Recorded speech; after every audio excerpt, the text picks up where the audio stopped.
मान लो अगर कोई आ गया है जिसने अपना कदम रख दिया है, ऑब्वियसली ये एक नशा है जो जाएगा नहीं, है ना। तो जब नशा करना ही है तो कौन सा करे, ऑप्शन बाइंग या फिर सेलिंग? 5 लाख है मेरे पास और मैंने 10 लॉट में ये काम कर लिया। अब अगर मुझे 10 लॉट की एक एक्स्ट्रा एक लेग बनानी पड़ गई to safeguard my position, मेरे पास तो पैसे ही नहीं है, तो मैं तो लॉस में ही कटूंगा। अगले दिन भगवान आते हैं, वो कहते हैं कल दिन में ही बैंक निफ्टी 1000 पॉइंट चढ़ जाएगा। तो आपके लिए बेस्ट इंस्ट्रूमेंट क्या है? आप ऑप्शन बाइंग करोगे, सीधा आपने कॉल खरीदी और छोड़ दी, और मल्टीपल क्वांटिटीज में। और वो बायर वो 19% के लिए वेट कर रहा है कि कब वो मुंह आएगा, और वो मुंह आते आते कैपिटल खत्म हो गया।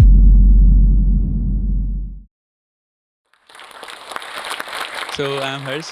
बेसिकली मैं यहाँ पर ऑडियंस में बैठा हूँ ताकि मेरे कुछ क्वेश्चंस आते थे जब मैं ट्रेडिंग करता था ना, तो कुछ ऐसे क्वेश्चंस थे जो मैंने ढूंढने की कोशिश करी बट यूट्यूब पे नहीं मिले, एक्सपीरियंस से पता चले, बट मैं चाहता हूँ कि वो क्वेश्चंस पूछूं ताकि ऑडियंस की हेल्प हो जाए। तो कुछ जैसे हम बोलते हैं ना कि ऑप्शन बाइंग जो है वो उसके अंदर लिमिटेड रिस्क होता है कि हमने जितना लगाया है, जितने का हमने लॉट लिया है, उतना ही हमारा मैक्सिमम रिस्क है। ऑप्शन सेलिंग के अंदर बोलते हैं अनलिमिटेड रिस्क है, फ्यूचर्स के अंदर बोलते हैं अनलिमिटेड रिस्क है। जब मैंने लगाया है 1 लाख रुपए का, मान लो मैंने फ्यूचर का कॉन्ट्रैक्ट लिया या फिर 1 लाख रुपए मैंने ऑप्शन सेलिंग के अंदर लगाए हैं, जब मैंने लगाए हैं तो अनलिमिटेड रिस्क का मतलब क्या है कि मेरा 1 लाख जाएगा या फिर डीमेट अकाउंट के अंदर मान लो 10 लाख पड़ा है, तो अगर मेरा लॉस होएगा तो क्या वो 1 लाख रुपए पूरा जाएगा या फिर जो मेरे डीमेट अकाउंट के अंदर 10 लाख पड़ा है वो भी जाएगा? तो अनलिमिटेड रिस्क का मतलब क्या है इसका? 3 सिचुएशंस को कंपेयर करते हैं, जहां पे आप फ्यूचर्स में ट्रेडिंग कर रहे हो, जहां पे आप ऑप्शन सेलिंग कर रहे हो, और जहां पे आप ऑप्शन बाइंग कर रहे हो। मान लेते हैं अकाउंट में लाख रुपए पड़े हुए हैं, ठीक है, आपने 1 लॉट फ्यूचर खरीदा, ऑलरेडी आपके ब्रोकर ने लाख रुपए ब्लॉक कर दिए क्योंकि वो मार्जिन है, ठीक है। सेम ऑप्शन सेलिंग में अब आप कह रहे हो अनलिमिटेड रिस्क है, लाख रुपए जब आपका लॉस आ रहा होगा ब्रोकर पोजीशन काट देगा, ठीक है, तो वो आपका रिस्क जो है एक्चुअली लाख रुपए तक अकाउंट वैल्यू तक, ठीक है। ऑन दी अदर हैंड आप कहते हो मैं आज लाख रुपए के ऑप्शंस बाय कर लूंगा और दोपहर तक होल्ड करके बैठूंगा, तो भी उड़ने को तो लाख रुपए ही है। तो तीनों केस में जाएगी तो आपकी अकाउंट वैल्यू जितने आपने पैसे डाले हुए हैं। तो इट्स नॉट कि ऑप्शन बाइंग में रिस्क लिमिटेड है, क्योंकि आप अगर पूरे अकाउंट की ही वैल्यू के ऑप्शंस बाय कर लोगे तो आपका अकाउंट तोड़ ही सकता है। So it is just a myth कि ऑप्शन बाइंग में मेरा जो लॉस है वो लिमिटेड है, बिकॉज अनटिल अनलेस आप अपनी पोजीशन साइजिंग प्रॉपर कर रहे हो, हर चीज में ही रिस्क है कि आप अपना अकाउंट धीरे धीरे वाइप आउट कर दोगे।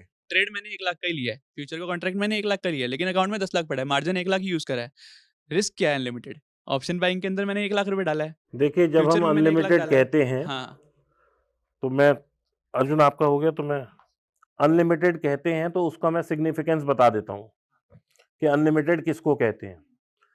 मान लीजिए आपके अकाउंट में 1 करोड़ पड़ा, हम 1 लाख 10 लाख की बात ही नहीं करते, 1 हाँ, करोड़ पड़ा है, ठीक है, ठीक है, ठीक है। ऐसा मेरा सोचना है हाँ। कि आपके अकाउंट में 1 लाख पड़ा, 1 करोड़ पड़ा है, ठीक है।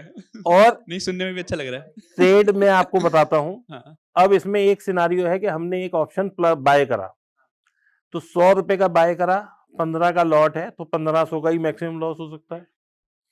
अब मान लीजिए हमने पुट शॉर्ट कर दी, मार्केट यहां 40,000 पे 48,000 पे बैंक निफ्टी खड़ी है, कल को जीरो ही हो जाए बैंक निफ्टी, तो मेरा कितना लॉस होगा?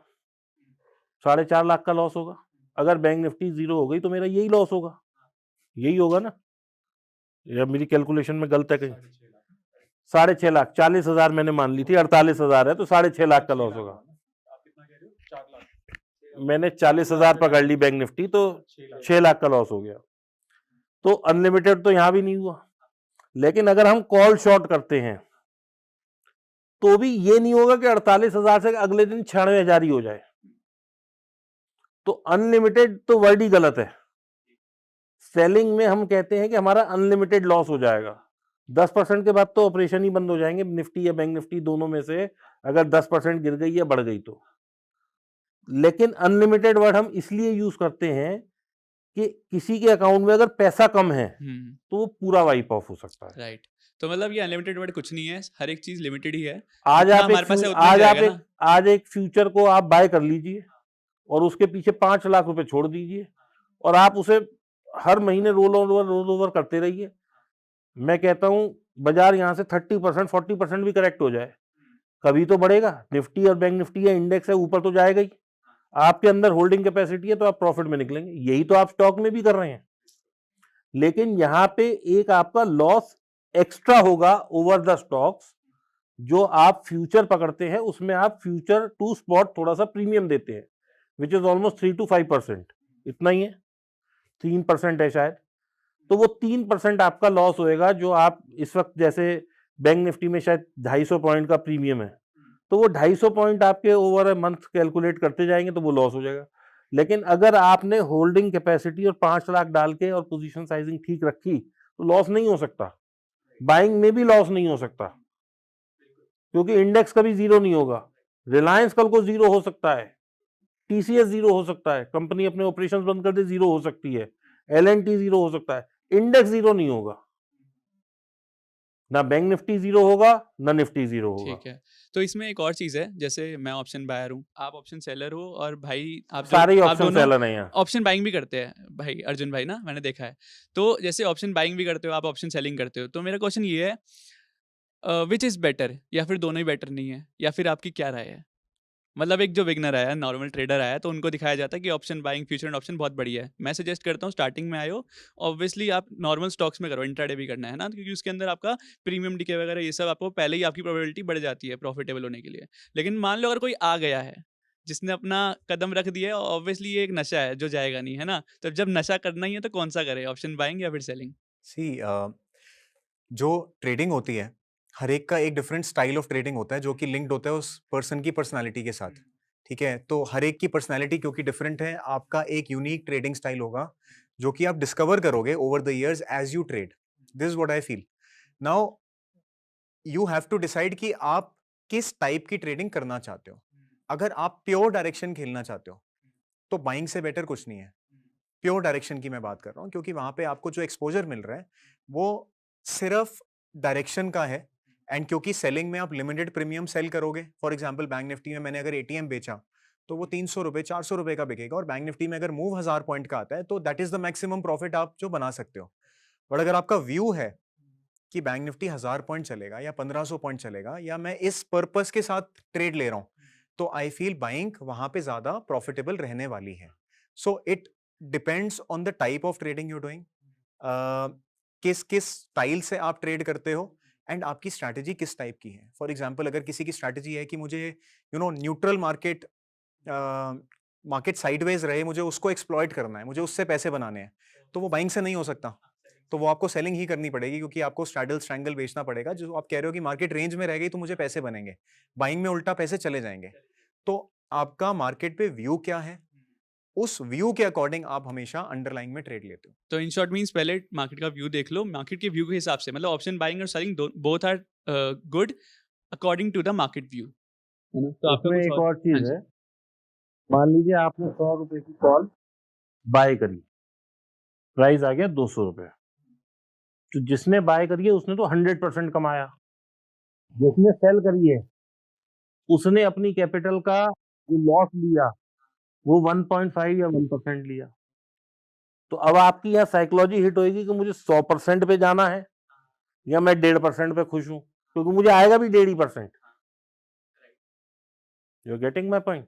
क्योंकि 1.5 लाख रुपए लगा के या 1.25 लाख या 1 लाख लगा के अगर मैं 1500 कमाऊंगा तो मैं 1.5% कमा रहा हूं, लेकिन आपने उसको डबल कर लिया तो आपने 100% कमाया। मैं 1 करोड़ 2 करोड़ 10 करोड़ 20 करोड़ 50 करोड़ सेलिंग पे लगा सकता हूं, आप 1 करोड़ से बाइंग नहीं कर सकते प्रीमियम, तो ये फर्क है।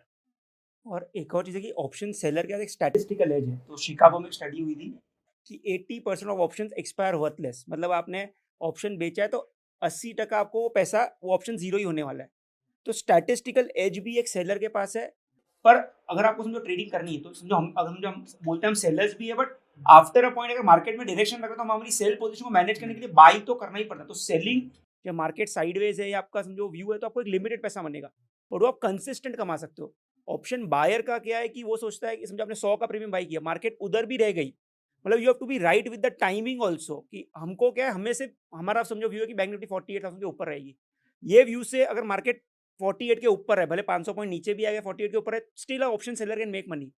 बट ऑप्शन बायर अगर मार्केट 48,500 पे है, वो वहां भी रही तो उसको लॉस है, थोड़ी ऊपर गई तो भी लॉस है, नीचे आई तो लॉस है ही। मतलब उसको बड़ा मूव चाहिए तो ही वो पैसा कमा सकता है। तो वो साल में अब देख लो कि 20% तो टाइम होगा, most of the time market sideways होती है। अब अगर पिछले 10-12 साल का डेटा स्टडी करो, बैंक निफ्टी 5% की रेंज में रहती है हफ्ते में 81% द टाइम, 19% बड़े मूव्स आते हैं। तो जब वो 19% बार जो ऑप्शन सेलर वो अपनी रिस्क मैनेज कर रहा है, बट वो बायर वो 19% के लिए वेट कर रहा है कि कब वो मूव आएगा, बट वो मूव आते आते कैपिटल खत्म हो गया। राइट। अच्छा, अभी जैसे अभी डेटा भी आया था एक जिसके अकॉर्डिंग था कि 20-30% ऑप्शन सेलर अभी बाहर हो गए मार्केट से थोड़े टाइम से, क्योंकि इतने बड़े बड़े मूव सारे एक दिन में 1000 पॉइंट ऊपर नीचे निफ्टी बैंक निफ्टी हो रही है। तो ना तो यहाँ पर बैंक निफ्टी में ऑप्शन बायर कमा पा रहा है, क्योंकि जब हम कमाने आते हैं तो मार्केट साइडवेज हो जाती है, और जिस दिन लगता है मार्केट साइडवेज होगी ऑप्शन सेलर घुसता है, उस दिन मार्केट ऊपर नीचे कर देते हैं ना। देखो तो बेसिकली इसके दोनों लोगों को ट्रैप हाँ किया जा रहा है। इसके लिए हम्म, जैसे मैं ट्रेड करता हूँ, हाँ, शायद और लोग इस तरह नहीं करते। हम्म, एक हेज स्ट्रेटेजी बनाओ और बैठ हम्म, जाओ। हाँ, तो इसमें मुझे चाहे हाँ, स्पाइक आए कुछ आए, हम्म, मुझे तो ये पता है मेरा मैक्सिमम लॉस क्या है। राइट, तो जो भी न्यू कमर अगर सेलिंग करना चाहते हैं तो वो हेज जरूर लें साथ में। हेज लेने से क्या होगा कि आप जो है एक लिमिटेड लॉस के दायरे में आ जाएंगे।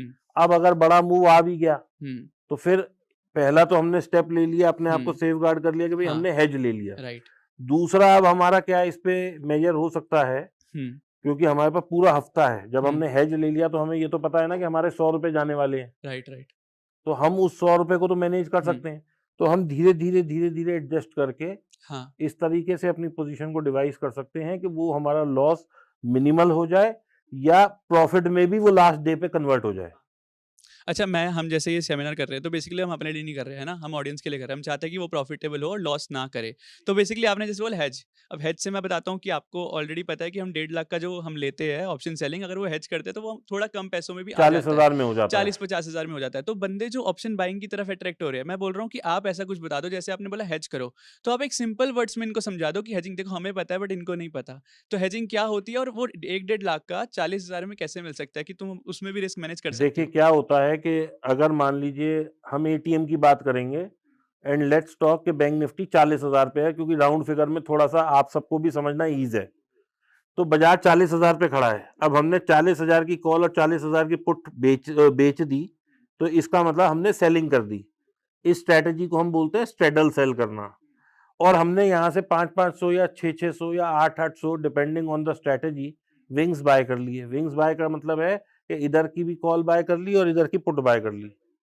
तो अब क्या होगा कि बाजार हमें एक सीमित दायरे में रहता है तो हमें वो प्रॉफिट देगा। अगर बाजार बहुत ज्यादा इस रेंज से और इधर वाली रेंज से बाहर चला जाएगा तो वो हमें लॉस देगा, लेकिन लॉस हमारा फिक्स है क्योंकि हमने हेज खरीद रखा है। अब अगर मान लो वो इस तरफ ज्यादा निकल गया तो जो पीछे वाली साइड हमें प्रॉफिट दे रही होगी, हम उसे धीरे धीरे शिफ्ट करके इस तरह से पोजीशन को एडजस्ट कर सकते हैं। वो एडजस्टमेंट्स आप चाहें तो यूट्यूब पे सीख सकते हैं आप लोग। वो एडजस्टमेंट को करने के बाद आप कहीं ना कहीं पूरे हफ्ते में प्रॉफिटेबल हो सकते हैं। और अगर किसी वजह से नहीं भी हैं तो you will only lose 1 or 2% of your capital if you are trading in a hedge position। तो आप उतना रिस्क तो देखिए सबको ही लेगा, कोई भी बैठा होगा वो ये तो कह नहीं सकता कि मैंने कोई चीज 100 की बेची और मैं 100 रुपए 50 पैसे पे आते ही निकल जाऊंगा।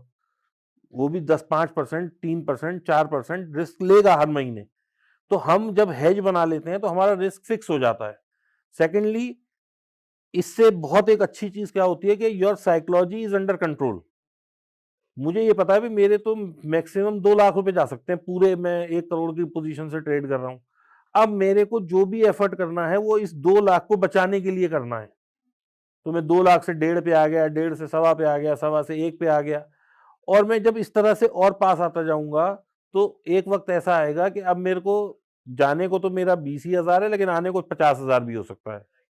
तो मैं उसके लिए फिर प्ले करूंगा, क्योंकि मुझे तो पता नहीं मार्केट कहाँ एक्सपायर होने वाली है या इस हफ्ते वो कहाँ एक्सपायर होगी। तो हेज पोजीशन बना के कम कैपिटल का यूज करके, लेकिन मैं किसी को ये सलाह नहीं देता कि आपके पास केवल 40,000 है तो आप स्ट्रेडल कर लो और विंग्स खोल लो। आपके पास उसके लिए होने वही एडिक्वेट कैपिटल 3 लाख 4 लाख हो रही है तो आपको एक लॉट करना है।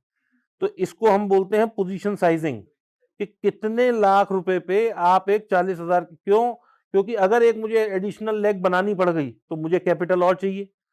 अब मैं 4 लाख है मान लो या 5 लाख है मेरे पास और मैंने 10 लॉट में ये काम कर लिया। अब अगर मुझे 10 लॉट की एक एक्स्ट्रा एक लेग बनानी पड़ गई to safeguard my position, तो मेरे पास तो पैसे ही नहीं है, तो मैं तो लॉस में ही कटूंगा। तो देखा यहाँ पे पोजीशन कहने का साइजिंग मतलब है played a very important role. 10% हमारी कैपिटल का हम लगाएंगे मार्केट के वो अंदर। हर एक स्ट्रेटेजी का अलग अलग है, लेकिन मैं जो नए लोग होते हैं उनसे यही सिखाता हूं कि भाई 3 से 4 लाख अगर आपके पास नहीं है तो एक लॉट में काम मत करो। regarding option buying versus selling versus futures, तो in order to simplify it कि ऑडियंस को समझ आ जाए कि यार कब किसको करना है या कौन सा किससे बेटर है, तो अगर इसको ऐसे समझें तो मैं कहता हूँ कि भगवान हमारे सामने आते हैं और वो हमें डेली आके बताते हैं कि मार्केट में अगले दिन क्या होने वाला है। ठीक है, आज के दिन वो आए और वो कहते हैं कि यार कल जो मार्केट है ना, वो मार्केट 40,000 पे ही रहेगी, खुलेगी भी यहीं, बंद भी यहीं होगी। ठीक है, तो अब आपको डिसाइड करना है क्या करना है। तो आप ऑप्शन बेचोगे, आप 40,000 का स्ट्रैडल बेच दोगे। अगले दिन भगवान आते हैं, वो कहते हैं कल दिन में ही बैंक निफ्टी 1000 पॉइंट चढ़ जाएगा। तो आपके लिए बेस्ट इंस्ट्रूमेंट क्या है? आप ऑप्शन बाइंग करोगे। सीधा आपने कॉल खरीदी और छोड़ दी, और मल्टीपल क्वांटिटीज में, क्योंकि लाख रुपए में एक लॉट फ्यूचर आएगा, यहाँ पे आप कई गुना क्वांटिटी खरीद सकते हो कॉल्स की, प्रीमियम ही तो बाय करना है। और फिर तीसरे दिन भगवान आके बोलते हैं कि आप जो मार्केट है वो बैंक निफ्टी बढ़ेगा तो सही, लेकिन मुझे नहीं पता कब बढ़ेगा, लेकिन इस महीने बढ़ जाएगा। तो उस केस में आप बाइंग कर नहीं सकते, क्योंकि पूरा महीना कॉल लेके बैठ नहीं सकते। सेलिंग में आपको लिमिटेड अमाउंट आएगा, तो आप यहाँ पे फ्यूचर बाय करके रख लेते हो कि आपको अपवर्ड मूवमेंट जो मिले उसका बेनिफिट मिल जाए। तो इंस्ट्रूमेंट आप जो डिसाइड कर रहे हो वो आपके व्यू से रिलेटेड होगा। आपका व्यू बताएगा कि आपको किस टाइप का ट्रेड लेना है, किस टाइप की स्ट्रैटेजी में लेना है।